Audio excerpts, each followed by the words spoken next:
Buck is congressman here in Colorado, and he's something of a friend of mine, but he's on this big push, this kind of antitrust push against big tech that, it troubles me a little bit, and I guess it troubles you more.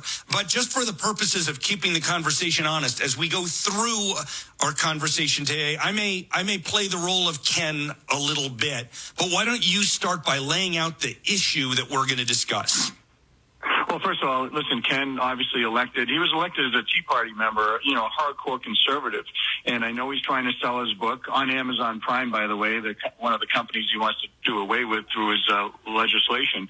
But when you have a hardcore conservative marrying up with Amy Klobuchar and, as you referenced, Elizabeth Warren, and then allowing the FTC and Lena Khan and obviously Merrick Garland through the Justice Department have complete access over our tech companies because of how big they are or how much they make, it's just wrong.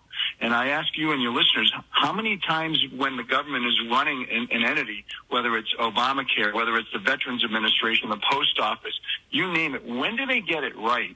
And at what point do we, especially as a conservatives, allow the federal government unfettered access to overregulate entities and allow basically an upper hand for the Chinese Communist Party to get basically and be the number one tech industry and tech people in the world? It just makes no sense.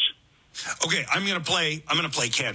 So, but Scott, I realize that while there are plenty of companies that are nominally in the same business as Google or Facebook or Amazon or Apple, each of these companies is so utterly dominant in their area that they function as a monopoly, and we should treat them as such. Well, respectfully, Congressman, I guess you haven't read the legislation, and one, because it's not really prepared yet. It's just ideas at this point. But the tech industry last year alone lost over $3 trillion. They've cut 100,000 jobs.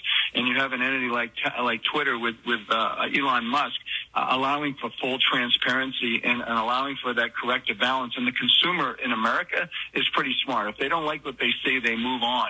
And this legislation, what it does is it affects every tech company, every startup, and to allow for a carte blanche to the FTC and to the Justice Department and unelected, unaccountable bureaucrats just smacks in opposition to you and what you've represented your whole life, which is to be a hardcore fiscally conservative Tea Party member, to marry up with Klobuchar and Warren and Biden and this administration on this ill-fated legislation is just, it's reckless. And it gives Chinese Communist Party an upper hand at a time where Putin is meeting with them right now, trying to come up with a way to, be number one in this area.